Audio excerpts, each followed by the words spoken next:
रामदास कदम यांचे भाऊ सदानंद कदम यांनी आमदार अनिल परब यांची भेट घेतली। तब्बल 2 तास या दोघांमध्ये चर्चा झाली।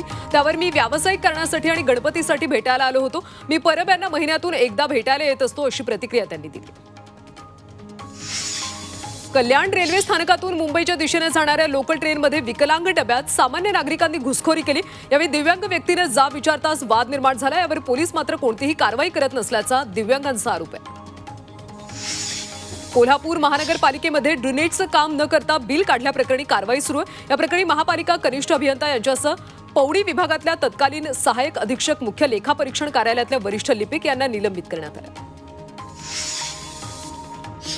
जळगाव जिल्ह्यातल्या धरणगाव तालुक्यातल्या भवरखेडे इथं बनावट दूध बनवणाऱ्या अड्ड्यावर अन्न आणि औषध प्रशासन आणि पोलिसांनी छापा टाकला। या प्रकरणी एकाला अटक करण्यात आली। त्याच्या विरोधात धरणगाव पोलीस स्टेशनमध्ये गुन्हा दाखल झाला। तसंच बनावट दूध बनवण्यासाठी लागणारे रसायन आणि विविध उपकरणं पोलिसांनी जप्त केली। मुंबईतल्या बेस्ट उपक्रमाच्या 180 सीएनजी बस 6 ते 8 महिन्यात रस्त्यावरून हटवल्या जाणार आहेत। या बसची आयु मर्यादा पूर्ण झाल्यानं आणि देखभाल खर्च वाढल्यानं हा निर्णय घेण्यात आला। मात्र तात्पुरत्या काळात बस सेवांवर परिणाम होण्याची शक्यता आहे। बेस्टनं प्रवाशांना सहकार्य करण्याचं आवाहन केलं। महापालिका शाळांमधल्या 3.5 लाख विद्यार्थ्यांना पोषण आहार मिळावा, त्यांचं आरोग्य सदृढ व्हावं यासाठी एनर्जी बार देण्यात येणार आहे। यासाठी पालिका जवळपास 197 कोटी रुपये खर्च करणार आहे। शैक्षणिक वृद्धीसोबत त्यांच्या आरोग्याची काळजी पालिकेच्या शिक्षण विभागाकडून घेतली जाते। मुंबईत सततच्या जोरदार पावसामुळे रस्त्यांवरच्या खड्ड्यांचा प्रश्न गंभीर बनला। गेल्या 12 दिवसांमध्ये 3300हून अधिक तक्रारी नोंदवण्यात आल्या। पावसामुळे रस्त्यांची अवस्था खराब झाली असून प्रवाशांना आणि वाहन चालकांना मोठ्या अडचणींचा सामना करावा लागतो। वरळी इथल्या बीडीडी चाळ परिसरात वास्तव्याला असलेल्या शासकीय कर्मचाऱ्यांना मालकी हक्काने घरे देण्याचा निर्णय उद्धव ठाकरे यांनी घेतला होता। पण हा निर्णय रद्द करण्याचा निर्णय मुख्यमंत्री देवेंद्र फडणवीस यांनी घेतला। त्यावेळी स्थानिक आमदार आदित्य ठाकरे यांच्या आग्रहाखातर हा निर्णय घेण्यात आला होता। शासनाला म्हाडाला उपकर प्राप्त इमारत धोकादायक घोषित करण्याचे अधिकार दिले। उच्च न्यायालयातल्या एका निकालानंतर शासनाकडूनच मार्गदर्शक सूचना जारी केल्यात। त्यानुसार म्हाडाकडून जुन्या इमारतींना नोटिसा जारी करण्यात आल्या। वाशिमच्या टो गावातल्या शेतकऱ्यांना आंध्र प्रदेशमधल्या हिंदपूरमध्ये 90 दिवसांचं चॉक प्रशिक्षण घेतलं आणि बाल कीटक संगोपन केंद्र सुरू केलं। आज ते वर्षाला 35,000 अंडी पूजांचं चॉकी करून वितरित करतात, ज्यातून त्यांना 10 ते 11 लाखांचं वार्षिक उत्पन्न मिळतं। रेशीम उद्योग हा शाश्वत आणि शेतीपूरक व्यवसाय ठरतो। यवतमाळच्या झरी तालुक्यामध्ये उभी पिकं रानटी जनावरांनी उद्ध्वस्त केली। जंगलातल्या रोही, रानडुक्कर आणि अन्य प्राण्यांनी येडशी शेत शिवारामध्ये कहर केला। त्यांनी मोठ्या प्रमाणात शेतजमीन उकरून ठेवली आहे, त्यामुळे शेतजमिनीमध्ये मोठमोठे खड्डे पडल्याचं पाहायला मिळतं। उत्तम हवेचं शहर म्हणून ओळख असलेल्या पुण्यामध्ये हवेच्या प्रदूषणात वाढ होत चालली। महापालिकेच्या पर्यावरण सद्यस्थिती अहवालातून हे स्पष्ट झाले। सलग दुसऱ्या वर्षी पुण्यामध्ये 3 दिवस हवेची गुणवत्ता वाईट म्हणजेच आरोग्यासाठी धोकादायक नोंदवण्यात आली। बदलापूर एमआयडीसी प्रशासनाचा अनागोंदी कारभार समोर आलाय। खड्ड्यांमुळे कल्याण कर्जत राज्य महामार्गाची दुरवस्था झाली। पावसामुळे रस्त्याला तळ्याचं स्वरूप आले, तर दुसरीकडे एमआयडीसी प्रशासनाने खड्ड्यांमध्ये दगडविटा टाकून मलमपट्टी केली। त्यामुळे प्रशासन मोठ्या अपघाताची वाट पाहते का असा प्रश्न वाहन चालकांनी उपस्थित केला। डोंबिवली महापालिकेने रस्त्यांवरच्या खड्ड्यांसाठी संबंधित ठेकेदार आणि अधिकाऱ्यांना दंड आकारावा, त्यानंतर गणेश मंडळांना दंड आकारण्याची भाषा करावी अशी भूमिका शिवसेना उद्धव बाळासाहेब ठाकरे पक्षाने घेतली। जिल्हा प्रमुख दीपेश म्हात्रे केडीएमसीच्या या निर्णयाच्या विरोधात आक्रमक झाले। ज्योतिबा डोंगरावर आजपासून श्रावण षष्ठी यात्रा सुरू झाली। यात्रेचा आज मुख्य दिवस असून भाविक मोठ्या संख्येने ज्योतिबा आणि चोपडाई देवीच्या दर्शनासाठी ज्योतिबा डोंगरावर दाखल झाले। महाराष्ट्र, कर्नाटक आणि गोव्यातल्या भाविकांनी गर्दी केली। यात्रा काळात चोपडाई देवीला साडी चोळी अर्पण करण्याची परंपरा आहे। सोलापूरच्या अक्कलकोटच्या श्री स्वामी समर्थांचा महिमा जगभरात पोहोचतोय। यावेळी नेदरलँडचे परदेशी पाहुणे स्वामींच्या चरणी लीन झाले। स्वामी समर्थांचे भक्त राज्यभरासह देशभरात वाढत असताना आता परदेशातले नागरिक सुद्धा स्वामींच्या चरणी नतमस्तक होत आहेत। नाशिकच्या त्र्यंबकेश्वर मंदिरातल्या व्हीआयपी दर्शन पास विरोधातली याचिका मुंबई हायकोर्टाने फेटाळली। तसंच याचिकाकर्त्याला 1 लाख रुपयांचा दंड ठोठावला। मंदिर प्रशासनाकडून व्हीआयपी दर्शनासाठी 200 रुपये आकारले जातात। लता शिंदे यांनी मुंबई हायकोर्टात याचिका दाखल करून व्हीआयपी दर्शन थांबवण्याची मागणी केली होती। ही याचिका कोर्टाने फेटाळली। महिन्याभरावर आलेल्या गणेशोत्सवासाठी आता लगबग सुरू झाली। दरम्यान 27 ऑगस्टपासून सुरू होणाऱ्या गणेशोत्सवासाठी 20 ऑगस्टपूर्वीच परवानगी घ्यावी लागेल अशा सूचना नाशिकमधल्या सार्वजनिक गणेश मंडळांना देण्यात आल्या। 20 ऑगस्टनंतर आलेले अर्ज थेट फेटाळले जाणार असा इशारा महापालिकेने दिला। मुंबईतल्या 995 मूर्तिकारांना मंडप उभारणीसाठी महानगरपालिकेकडून मोफत जागा मिळणार आहे। यासाठी मूर्तिकारांना शाडूच्या मातीचं मोफत वाटप केलं। त्याचबरोबर शाडूची माती पुरवणं, काही ठिकाणी जागा उपलब्ध करून देणं, मूर्ती विसर्जनासाठी कृत्रिम तलाव उभारणं हे उपक्रम बीएमसीने आता हाती घेतले। आगामी सिंहस्थ कुंभमेळ्याच्या पार्श्वभूमीवर शहरांतर्गत आणि शहराच्या वेशीवरच्या बाह्य रिंग रोडसह नवीन 65 रस्त्यांच्या विकासासह 13 नवीन पुलांची उभारणी होणार आहे। नाशिक महापालिका, MMRDA आणि सार्वजनिक बांधकाम विभाग, राष्ट्रीय महामार्ग प्राधिकरणाकडून ही उभारणी केली जाणार आहे। प्रशासकीय यंत्रणांमध्ये समन्वय साधून संयुक्तरित्या बैठका घेत आढावा आणि नियोजन करण्यावर भर दिला जातो। मावळमधल्या घोरावडेश्वरमध्ये पहिली कावड यात्रा पार पडली। या कावड यात्रेची सुरुवात गहुंजे इथल्या पवना नदीच्या तीरी हर हर महादेवच्या जयघोषात झाली। यावेळी शेकडो शिवभक्तांच्या उपस्थितीत पवित्र पवना जलानं घोरावडेश्वराच्या शिवलिंगावर अभिषेक करण्यात आला। डोंबिवली रेल्वे स्टेशनवर आज प्रवाशांची प्रचंड गर्दी पाहायला मिळाली। वांगणी बदलापूर दरम्यान रुळाला तडा गेल्यानं लोकल विलंबानं धावत होत्या, त्यामुळे रेल्वे स्थानकात कामावर जाणाऱ्या प्रवाशांची प्रचंड गर्दी झाली। बीड जिल्ह्यातल्या अंबाजोगाई अहमदपूर मार्गावर धावणाऱ्या एका बसमध्ये एक प्रवासी चक्क चालकाला पावसापासून वाचवण्यासाठी छत्री पकडून उभा असल्याचं पाहायला मिळालं। यामुळे अंबाजोगाई आगाराच्या एसटी बसेसची दयनीय अवस्था पुन्हा एकदा चव्हाट्यावर आली। मुंबई रिक्षा चालक संघाने एक नवीन मोबाईल ॲप्लिकेशन सुरू करण्याचा प्रस्ताव मांडला। जवळच्या प्रवासाला रिक्षा चालकांकडून कायम नकार दिला जातो। या समस्येचं निराकरण करण्यासाठी हे ॲप्लिकेशन सुरू केलं जाणार आहे। उपनगरात रिक्षा सेवा सुरळीत राहावी हा यामागचा प्रयत्न आहे। चालू आर्थिक वर्षात देशातल्या विविध उद्योगांमधल्या कर्मचाऱ्यांच्या पगारात सरासरी 6.2% पासून 11.3% पर्यंत वाढीची शक्यता आहे। टीमलीड सर्व्हिसेस जॉब्स अँड सॅलरी प्रायमरच्या अहवालात हा अंदाज व्यक्त करण्यात आला। या अहवालानुसार काही विशिष्ट पदांवर ही वाढ 13.8% पर्यंत जाण्याची शक्यता आहे। संभाजीनगरमधल्या सर्व शाळेतल्या स्कूल बसमध्ये सीसीटीव्ही लावणं अनिवार्य करावं असे आदेश संभाजीनगर पोलीस आयुक्तांनी दिलेत। विद्यार्थ्यांच्या सुरक्षित वाहतुकीच्या दृष्टिकोनातून शाळा तसंच विद्यार्थी वाहतूक करणाऱ्या चालकांनी नियमावलीचं काटेकोरपणे पालन करावे असे निर्देश आहेत। पुणे विमानतळ देशामध्ये 9व्या क्रमांकावर आले। भारतीय विमानतळ प्राधिकरणाने जाहीर केलेल्या देशातल्या पहिल्या 10 व्यग्र विमानतळांच्या यादीमध्ये पुणे विमानतळ 9व्या क्रमांकावर आहे। नव्या टर्मिनलच्या माध्यमातून प्रवाशांसाठी अत्याधुनिक सुविधा उभारण्यात आल्या। या सुविधांमुळे पुणे विमानतळावरून प्रवास अधिक सुलभ आणि गतिमान होणार आहे। सोलापूर जिल्ह्यामध्ये हवेचा वेग वाढल्यामुळे 2 ऑगस्टपर्यंत पावसाची विश्रांती असणार आहे। त्यामुळे सोलापूर शहरासह जिल्ह्यात गेल्या 3 दिवसात कुठेही पाऊस नसणार। मात्र पावसाच्या येजाच्या खेळीमुळे खरीपाची पिकं धोक्यात येण्याची शक्यता आहे। मुंबईकरांची तहान भागवणाऱ्या 7ही धरणांच्या पाणीसाठ्यात मोठी वाढ झाली। 7ही धरणातला पाणीसाठा 88% पोहोचला असून गेल्या 2 वर्षांच्या तुलनेमध्ये यंदा अधिक पाणीसाठा आहे। आणखी काही दिवस पाऊस कायम राहिल्यास लवकरच सर्व धरणं पूर्ण क्षमतेने भरतील। कोल्हापूर जिल्ह्यातल्या पावसाचा जोर ओसरलाय। घाट माथ्यावर देखील पावसानं उसंत घेतल्यामुळे धरणातला विसर्ग देखील आता कमी झाला। याचा परिणाम म्हणून कोल्हापूरच्या पंचगंगा नदीची पाणी पातळी 2 फुटांनी कमी झाली।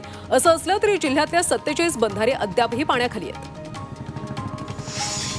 पुणे महापालिकेची प्रभाग रचना अंतिम टप्प्यात आली। 1 ते 4 ऑगस्ट दरम्यान प्रस्ताव सादर होणार आहे। सध्या सीमा निश्चितीचं काम सुरू आहे। ही नवीन प्रभाग रचना 2017 मधल्या रचनेत किती बदल करणार, कोणत्या पक्षाला याचा राजकीय फायदा होईल याबाबत आता उत्सुकता वाढली आहे।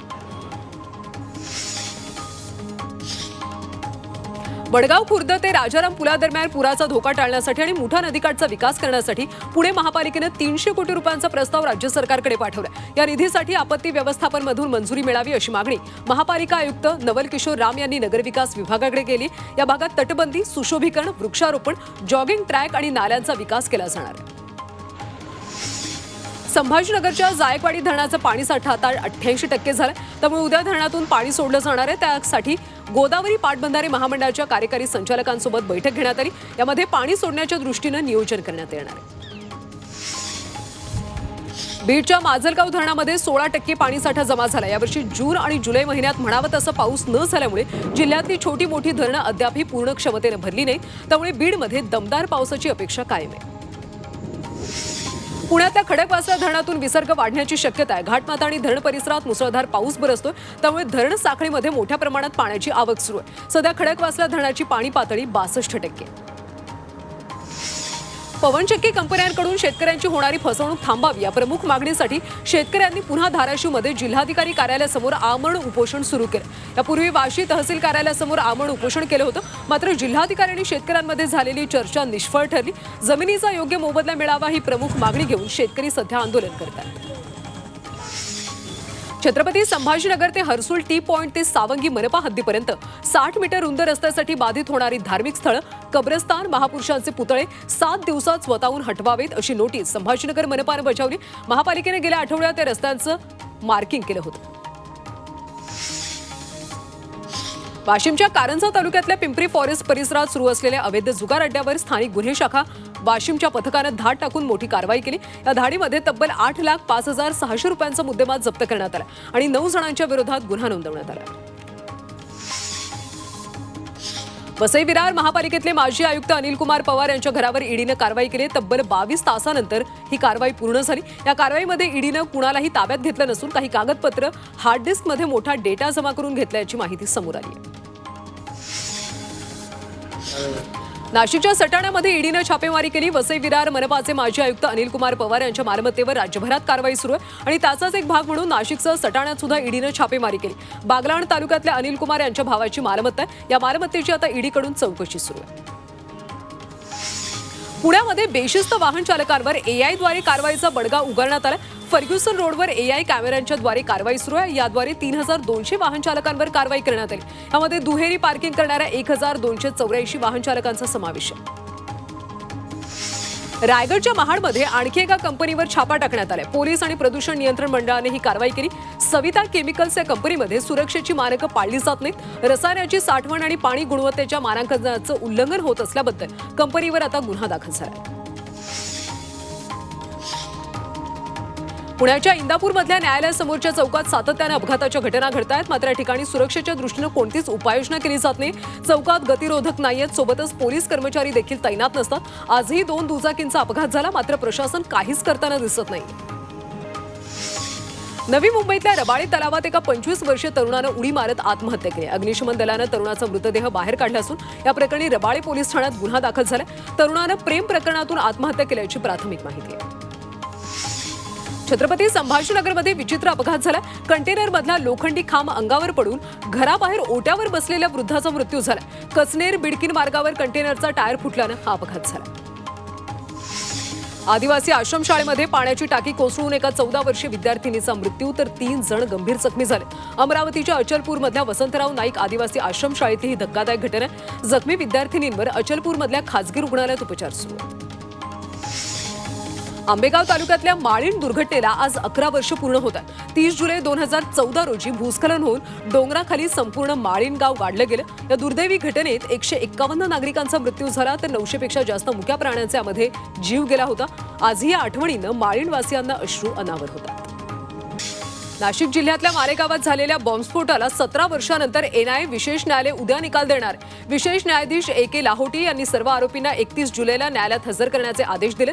या स्फोटात 6 जणांचा मृत्यू झाला होता आणि 101 जण जखमी झाले होते। अल्पवयीन मुलीवर हॉस्पिटलमध्ये अश्लील वर्तन केल्याप्रकरणी पसार झालेले आरोपी डॉक्टर देवेश अग्रवाल यांनी अखेर भंडारा न्यायालयात आत्मसमर्पण केले। या प्रकरणामुळे संपूर्ण जिल्ह्यात संतापाची लाट उसळली होती। त्यांनी अल्पवयीन मुलीवर सोनोग्राफीच्या बहाण्याने अश्लील वर्तन केल्याप्रकरणी आरोपी होते। हिंजवडीमध्ये 23 वर्षीय इंजिनियर तरुणानं आत्महत्या केली। इमारतीच्या 7व्या मजल्यावरून उडी मारत या इंजिनियरनं जीवनयात्रा संपवली। मृत्यूला कुणालाही जबाबदार धरू नये अशी चिठ्ठी लिहून इंजिनियर पियुष कवडेनं आत्महत्या केली। नाशिकमध्ये चायनीज हॉटेलची तोडफोड करत दरोडा टाकणाऱ्या टोळीला पोलिसांनी आता बेड्या ठोकल्यात। या आरोपींना पोलिसांनी तपासाची चक्र फिरवत 4 आरोपींना अवघ्या 24 तासात अटक केली। आरोपींनी हॉटेल मालकाकडे 2,000च्या खंडणीची मागणी केली होती। मालकाने नकार देताच या टोळीनं दुकानाची तोडफोड करत हजारो रुपये लंपास केले होते। पुणे विमानतळावरच्या उड्डाणांना हडपसरमधल्या डम्पिंग ग्राउंडमुळे बर्ड हिटचा धोका निर्माण झालाय असा दावा करत हे डम्पिंग स्थलांतरित करण्याची मागणी करणारी जनहित याचिका मुंबई उच्च न्यायालयात दाखल करण्यात आली। राज्यातल्या महिला अत्याचाराची प्रकरणं लवकरच निकाली काढण्यासाठी गोंदिया, रत्नागिरी आणि वाशिम इथं 3 विशेष न्यायालय स्थापन करण्यास मंत्रिमंडळ बैठकीत मान्यता देण्यात आली। आता आणखी 3 विशेष न्यायालय स्थापन करण्याचा निर्णय सरकारने घेतला असून त्यासाठी 2,39,00,000 रुपये खर्चाची तरतूद करण्यात आली आहे। जालना शहरातल्या कुंभार पिंपळगावमध्ये घरफोडी करणाऱ्या आरोपीला पोलिसांनी जेरबंद केले। स्थानिक गुन्हे शाखेच्या पथकानं अटकेची कारवाई केली। या प्रकरणी पोलिसांनी आरोपीकडून सोने आणि चांदीच्या दागिन्यांचं एक कार सुद्धा जप्त केली आहे। आमिर खाननं त्यांच्या चाहत्यांना एक खास गिफ्ट दिले। आमिर खानने स्वतःच्या निर्मितीचे सर्व सिनेमा आता YouTubeवर पाहता येणार आहेत। यासाठी चाहत्यांना केवळ 100 रुपये मोजावे लागणार आहेत। YouTube सोबत आमिर खान प्रोडक्शननं पार्टनरशिप केली। आमिर खान टॉकीज जनता का थिएटर या माध्यमातून 1 ऑगस्टपासून हे सिनेमे पाहता येतील। सय्यारा सिनेमा बॉक्स ऑफिसवर जबरदस्त कमाई करतोय। पहिल्या दिवसापासूनच सिनेमानं अनेक सिनेमांचे रेकॉर्ड मोडले। सय्यारानं जगभरात 404 कोटी रुपयांची कमाई केली, तर या सिनेमानं भारतात 260 कोटींचं कलेक्शन केलं। रशियामध्ये 8.7 रिश्टर स्केल तीव्रतेच्या भूकंपानं हादरलाय। कॅमचटका द्वीपकल्पाजवळ भूकंपाचं केंद्र असल्याची माहिती आहे। पहाटे 4:54 रशियात भूकंपाचे जोरदार धक्के जाणवले। या शक्तिशाली भूकंपानंतर रशियाच्या समुद्रात त्सुनामीचा इशारा देण्यात आला।